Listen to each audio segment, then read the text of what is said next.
Olá, amigos e irmãos em Cristo Jesus. Deus abençoe a todos.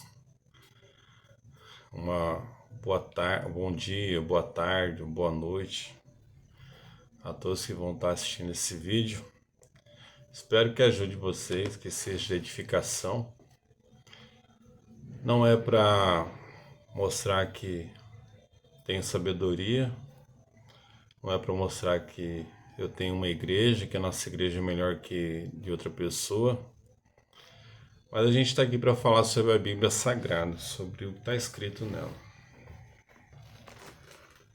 A palavra de Deus.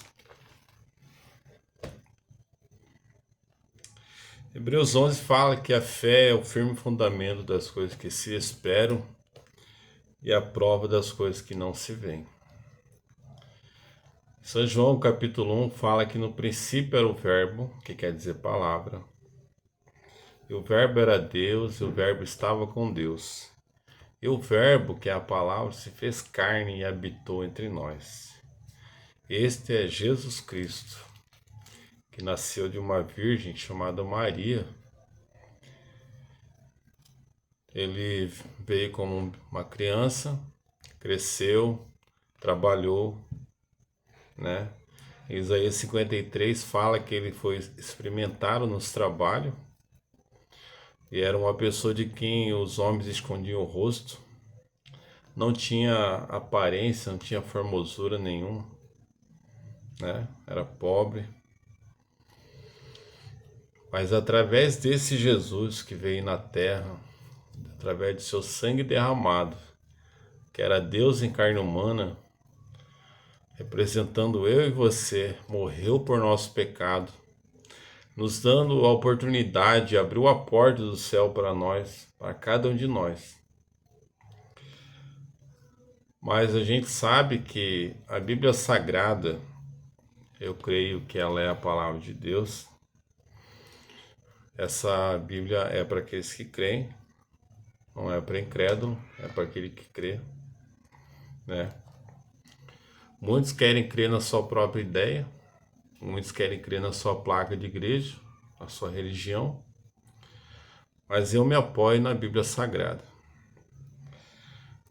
Em Hebreus 13:8 fala que Jesus Cristo é o mesmo ontem e hoje e eternamente.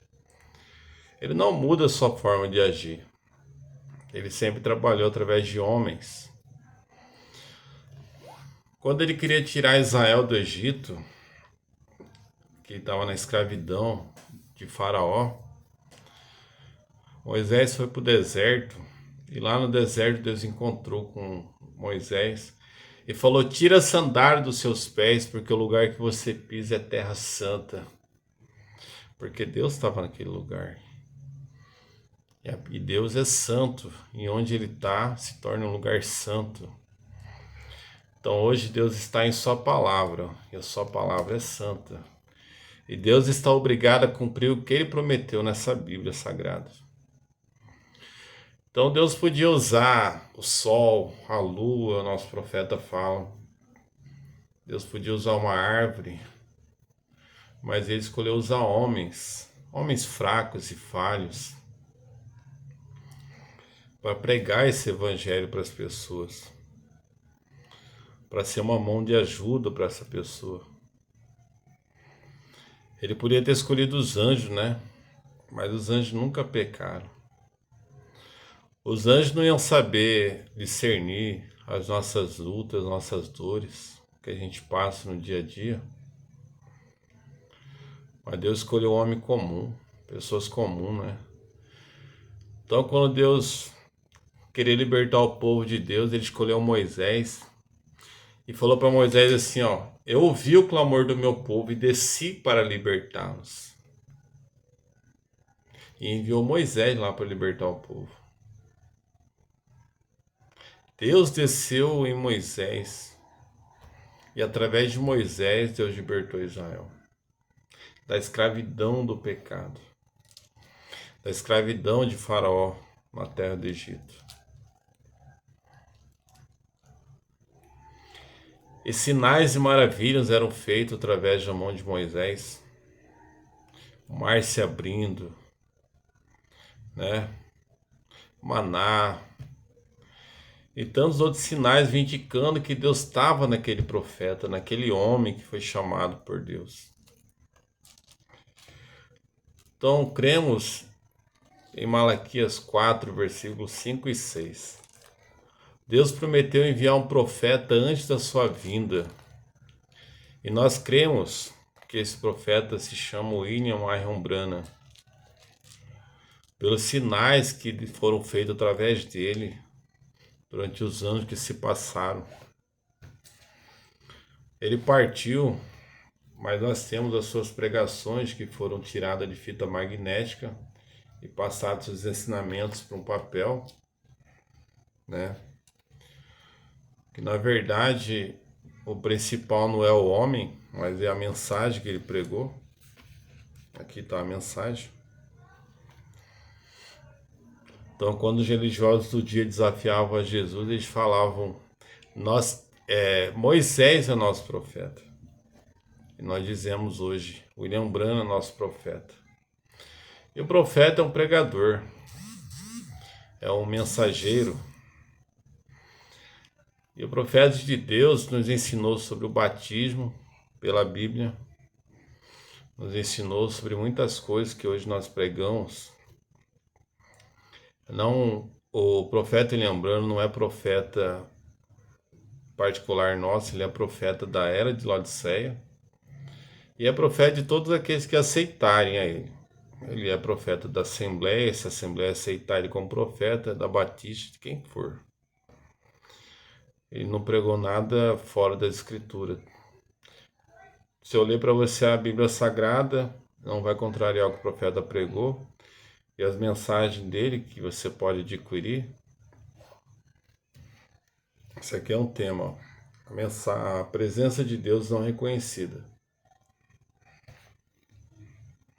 Então hoje a gente vai falar sobre algo que ele pregou sobre o batismo. Qual que é a diferença de Mateus 28, 19 e Atos 2, 38? A gente vai ler Mateus 28, 19, depois vamos ler Atos 2, 38. Mateus 28, 19 ao 20. Portanto, ide e ensinai todas as nações, batizando-as em nome do Pai, e do Filho, e do Espírito Santo. Você vê que ele não fala em plural, né? Ele fala separadamente, no singular. Ele não fala no nomes, Pai, Filho e Espírito Santo. Ele fala batizando-as em nome singular. Do Pai, e do Filho, e do Espírito Santo. Ensinando-as a guardar todas as coisas que eu vos tenho mandado, e eis que estou convosco. Eu, pronome pessoal, Jesus falou, estou convosco todos os dias, até a consumação dos séculos. Amém. Agora a gente vai para Atos 2, versículo 38.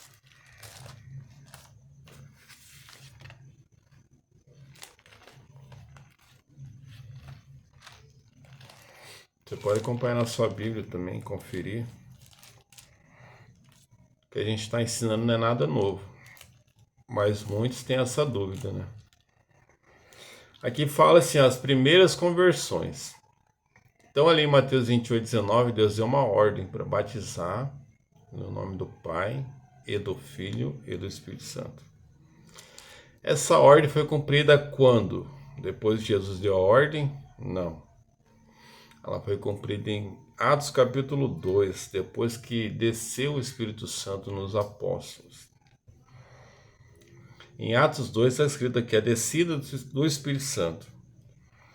E no versículo 4 de Atos 2 fala assim, ó, e todos foram cheios do Espírito Santo e começaram a falar noutras línguas conforme o Espírito Santo lhes concedia que falassem. Então aqui no versículo 38 de Atos 2, e disse-lhes Pedro, arrependei-vos. Ó, falando sobre arrependimento, arrependei-vos.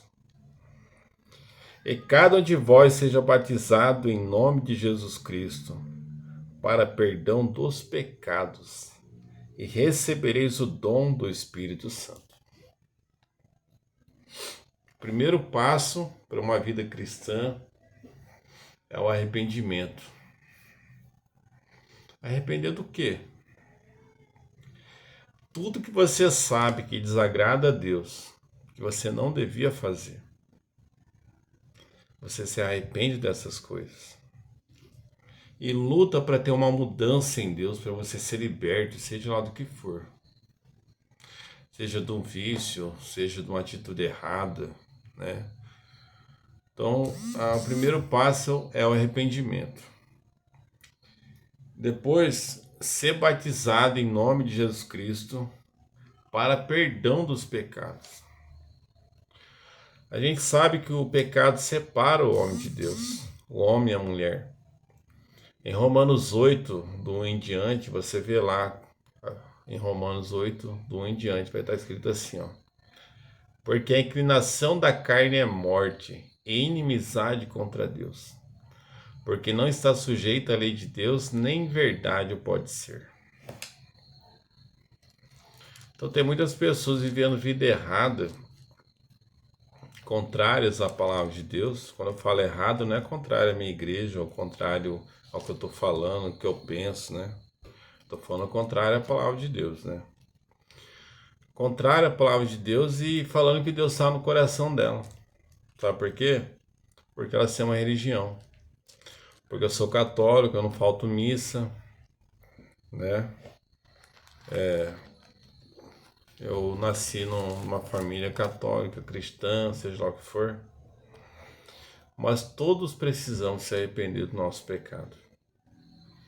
Ser batizado no nome de Jesus Cristo. Você vê que não é título, é nome. Pai, Filho e Espírito Santo são títulos. Títulos que tem um nome atrás de um título, dos títulos, né? Pai não é nome. Eu sou pai. E eu também sou filho do meu pai e da minha mãe. E nesse corpo habita um espírito. Uma alma. Mas isso não faz de mim três pessoas.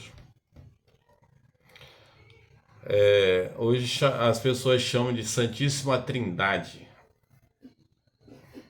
Se você achar na Bíblia a palavra Santíssima Trindade, você comenta aí no vídeo.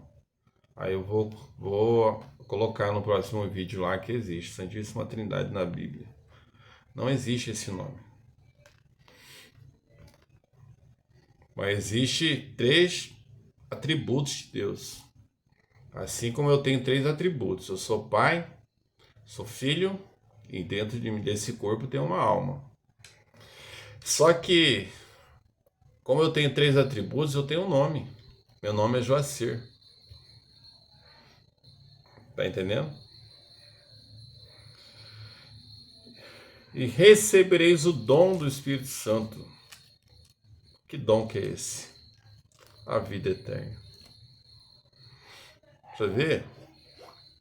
Existem critérios de Deus, não meu. Critérios de Deus para você alcançar a vida eterna. Para você chegar no céu, a coisa não é bagunçada. Não é da maneira que eu penso, da maneira que você pensa. O dono do céu estabeleceu critérios para chegar até ele, para entrar no céu. A minha igreja não crê dessa maneira. Você vê que quando Jesus foi tentado pelo diabo em Mateus capítulo 4, o diabo falou assim, porque está escrito. Jesus falou, também está escrito. Jesus podia ter estralado o dedo assim, e parecia muitos anjos, e tirava o diabo de perto dele. Em momento algum, Jesus demonstrou poder ali. Jesus tinha jejuado 40 dias. Estava com fome. E ainda foi tentado pelo diabo. O diabo pedindo para Deus transformar as pedras em pães para ele poder se alimentar.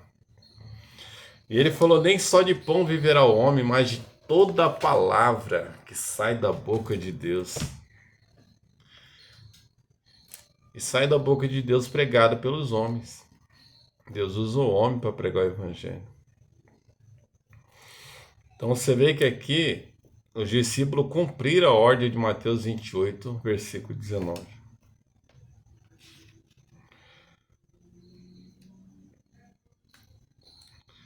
Aí vamos lá em Atos capítulo 19,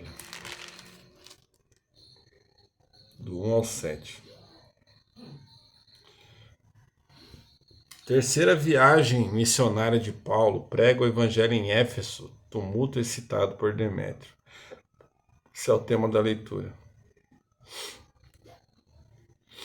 E sucedeu que, enquanto Apolo estava em Corinto, Paulo, tendo passado por todas as regiões superiores, chegou a Éfeso. E achando ali alguns discípulos, disse-lhes: Recebestes vós já o Espírito Santo quando crestes? E eles disseram-lhe: Nós nem ainda ouvimos que haja Espírito Santo. Perguntou-lhes então: Em que sois batizados então? E eles disseram: No batismo de João. Mas Paulo disse: Certamente João batizou com o batismo do arrependimento, dizendo ao povo que cresce no que após ele havia de vir, isto é, em Jesus Cristo. E os que ouviram foram batizados em nome do Senhor Jesus, não foi numa trindade, é em nome do Senhor Jesus. Impondo-lhes Paulo as mãos, veio sobre eles o Espírito Santo, e falavam línguas e profetizavam. E estes eram ao todo uns 12 varões. Você vê, eles foram rebatizados. João foi o mesmo que batizou Jesus, né? Ele batizava com o batismo do arrependimento. Ainda não usava o nome de Jesus ainda no batismo, porque Jesus não tinha morrido no Calvário ainda. Ele tinha que morrer e ressuscitar, e enviar o seu Espírito Santo, que é a sua presença no homem, no ser humano, para fazer as mesmas obras que ele fez. Então não usava o nome ainda. Aí João batizava assim, mergulhava a pessoa e falava: Eu te batismo com o batismo do arrependimento. Era só isso, não usava nome. Nem título, Pai, Filho e Espírito Santo. Mas quando Jesus morreu, ressuscitou, aí os apóstolos receberam o Espírito Santo. Então o Espírito Santo nos apóstolos, guiando eles para fazer aquilo que devia ser feito. A vontade de Deus ser feita. Então eles não tinham recebido o Espírito Santo ainda. Porque tem a fórmula correta para ser batizado e para receber o Espírito Santo. Então a fórmula era o batismo no nome do Senhor Jesus Cristo. Então quando foram batizados, eles receberam o Espírito Santo.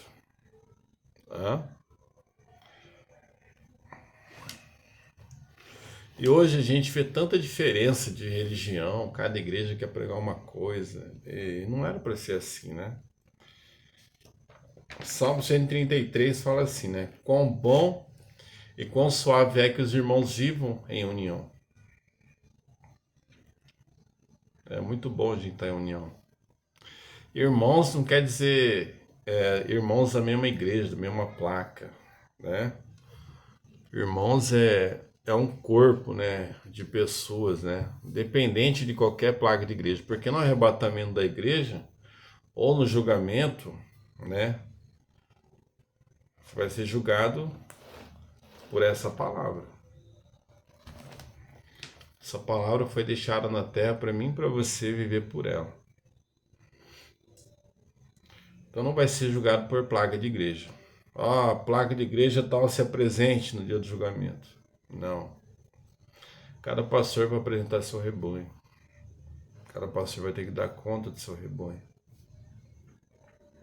Aí a gente vai numa igreja, a igreja fala assim, ó, as irmãs, vocês, para viverem bem aqui, vocês têm que usar véu. Não, sem o véu não dá, vocês têm que usar, porque senão não vai dar, não pode ficar aqui, vocês não podem ser salvos, né? Ou outra forma deles enxergarem, né? 1 Coríntios 11:15, olha o que fala. Mas ter a mulher cabelo crescido lhe é honroso, porque o cabelo lhe foi dado no lugar do véu. Não tem um mandamento na Bíblia que manda a mulher usar véu. Isso aqui não é para pregar contra a plaga de igreja, que nem eu estou falando, só estou pregando a palavra.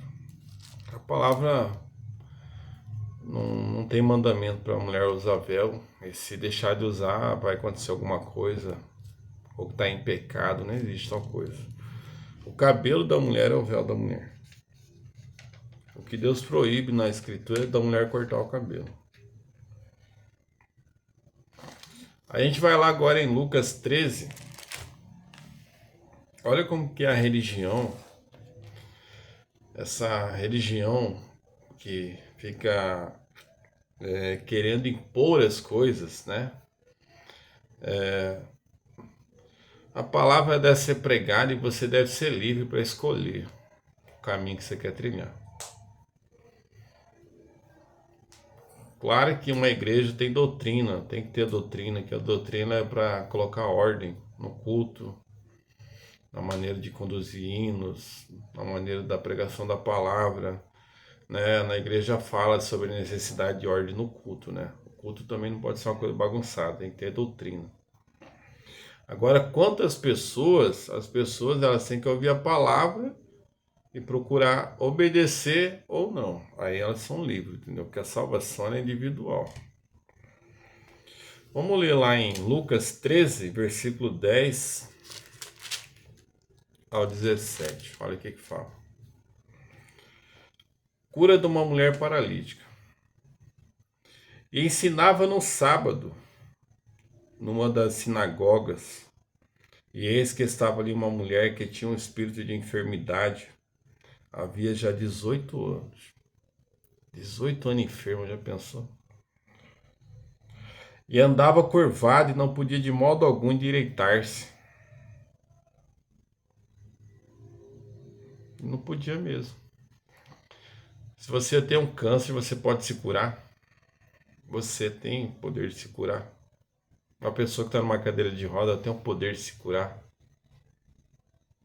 Mas Jesus pode. Através da sua fé. E vendo a Jesus, chamou a si e disse-lhe: mulher, estás livre da tua enfermidade. Oh, que voz maravilhosa! A voz de Jesus que vem através da palavra de Deus aqui, ó. Através da palavra dele. E pôs as mãos sobre ela, e logo a endireitou. E glorificava a Deus. E tomando a palavra, o príncipe da sinagoga, indignado, onde já pensou? Uma pessoa que se dizia ser um cristão, descendente de Abraão, quando viu a cura daquela mulher, ele devia falar: glória a Deus, aleluia, Deus seja louvado, minha irmã está curada. Ficou indignado.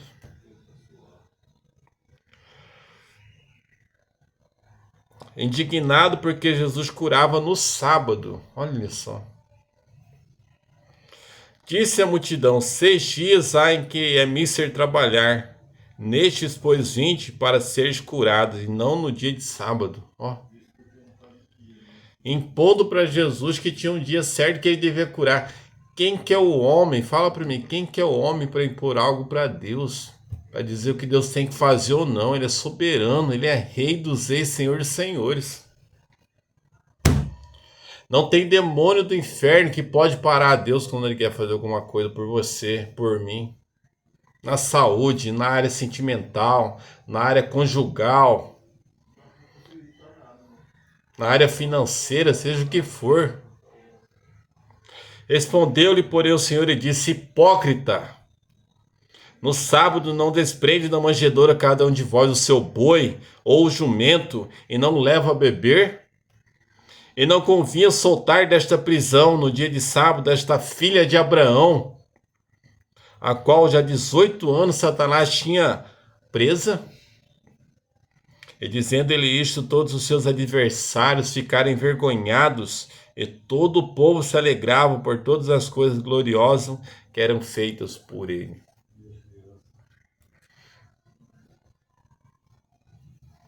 E até hoje a gente vê os sabatistas hoje. Não pode fazer isso no sábado. Tem que fazer tal dia só. Irmãos, Hebreus 13:8 fala: Jesus Cristo é o mesmo ontem, hoje, eternamente. Então, se Deus quiser fazer alguma coisa na vida de uma pessoa que está esperando algo por Deus, mas ele só crê no sábado, ele não pode fazer nada no sábado. Deus é Deus do sábado, da sexta-feira, do domingo, da segunda-feira, e qualquer dia é dia do Senhor fazer alguma coisa por nós. Embora o dia do Senhor seja conhecido como domingo. Jesus morreu na sexta, ressuscitou no domingo de manhã. Que domingo diferente, que manhã gloriosa. Quando eu recebi a oportunidade de ir para o céu, de aceitar essa palavra, de aceitar essa salvação e ter acesso ao caminho que leva ao céu. São João 14, Jesus falou: eu, pronome pessoal, sou o caminho, não uma igreja. Jesus, eu sou o caminho, a verdade e a vida. E quem que é Jesus? Essa palavra aqui, essa Bíblia, que muitos deixam aberta dentro de uma estante e continuam enfermo, continuam vivendo a mesma vida, preso numa bebida, preso numa droga, porque não toma desse remédio aqui que pode fazer uma mudança na vida dela, na vida dele. Até quando você vai aceitar uma religião em vez de aceitar a palavra de Deus? Está na hora de uma mudança na sua vida. Está na hora de você... Essa palavra de Deus, ela quer ser manifestada através de você. Deus quer mostrar para as pessoas através de você, meu irmão, meu amigo, que Ele é o mesmo ontem, hoje e eternamente, que Ele ainda está curando, que Ele ainda está salvando. Mas você condena por causa de uma religião. A minha igreja é melhor. A minha igreja salva. Vá para a minha igreja.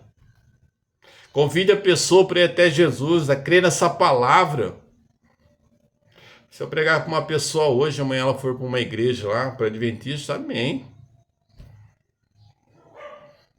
Se ela for para Cristã do Brasil, amém. Se ela for para a Assembleia de Deus, importante é ver essa pessoa caminhando. A salvação é com Deus. Lá estava aquele ladrão da cruz ali, perdido. Quantos erros cometidos e estava ali morrendo, condenado por alguma coisa que fez, que merecia morrer. Mas o arrependimento dele chegou até Jesus ali. A porta da graça estava aberta para ele ali naquele momento ali. Ele falou: Senhor, lembra de mim quando entrar no teu reino. Jesus falou: hoje mesmo estarás comigo no paraíso.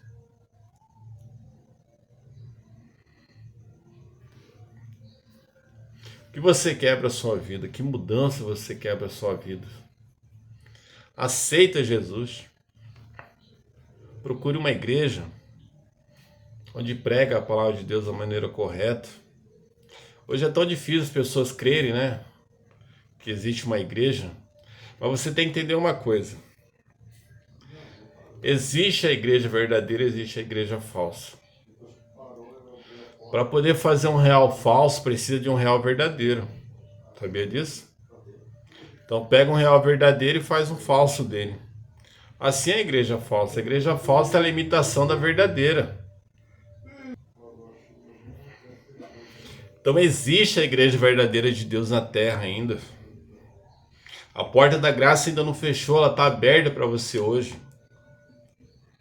Não importa quão perdido você esteja. Que situação você esteja, Deus pode mudar a sua vida.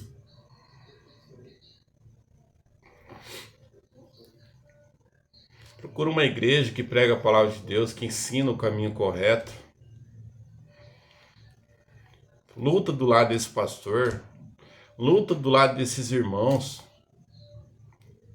Não olha para defeito de pessoas. Tem gente que entra numa igreja que eu não vi pessoas errando, cometendo falha, sai da igreja.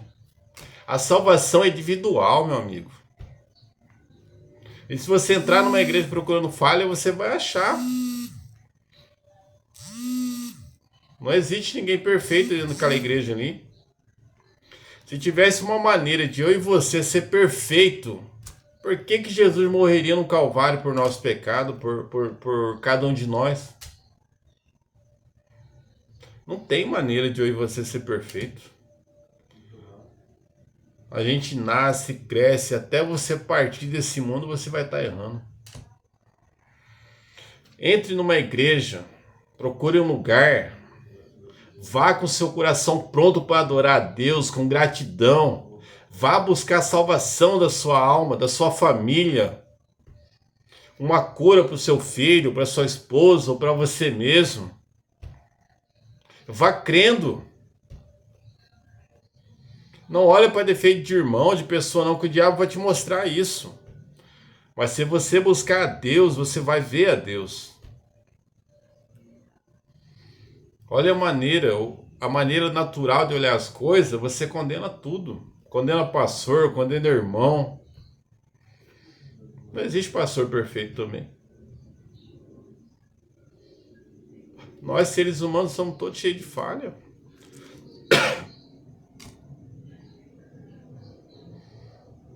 Ore pelo seu pastor. Lute ao lado do seu pastor. Lute do lado dessa igreja. Se você está vendo seu irmão em problema, em falha, ora por ele.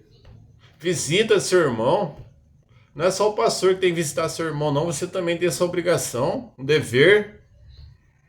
Faça alguma coisa pelo seu irmão. Faça alguma coisa por alguém. Ah, o irmão lá. A irmã lá. O culto não foi legal hoje. Né? A Bíblia fala que os verdadeiros adoradores adorarão ao Pai em espírito e em verdade. Chame Jesus para a sua vida, chame Jesus para o seu lar, para a mudança acontecer na sua vida, para você não ficar apenas em letra, né?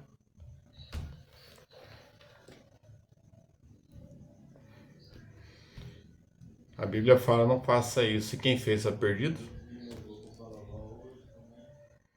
Filhinhos, escrevo-os para que não pequeis, mas se você pecar, temos um advogado. Jesus é seu advogado, ele perdoa seu pecado, ele te dá mais uma chance para continuar. A porta da graça ainda está aberta. E a gente às vezes fica se condenando, esperando uma hora que a gente vai poder chegar até Deus e poder servi-lo.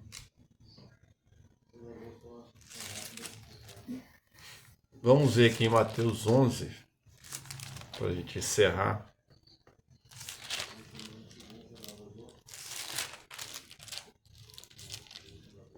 Onze 28.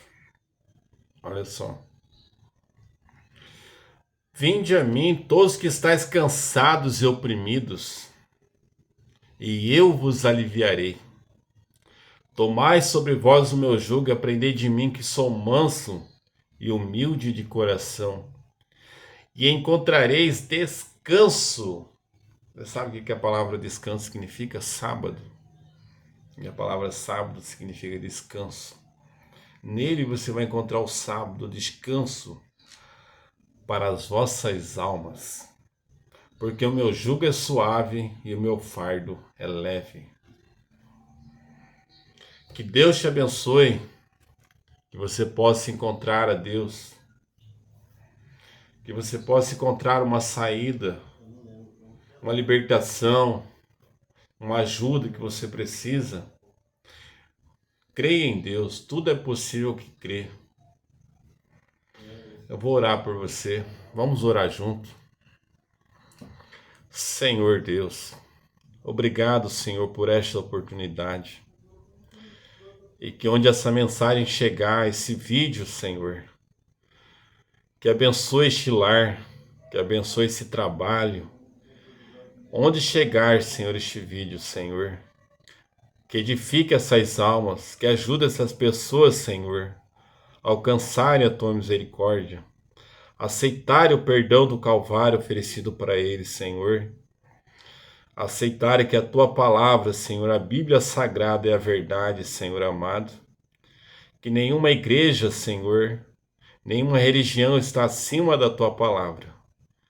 E assim, Senhor, como teu servo eu oro, Senhor, pedindo a tua misericórdia, a tua bênção sobre esta pessoa, sobre esta família, Senhor, sobre o trabalho dessa pessoa. Que as portas se abram, Senhor, as portas do emprego, a vida financeira, Senhor, que essa pessoa estiver precisando. No nome do Senhor Jesus Cristo, como teu servo eu oro. Amém, Senhor. Amém. Deus te abençoe, no nome de Jesus Cristo.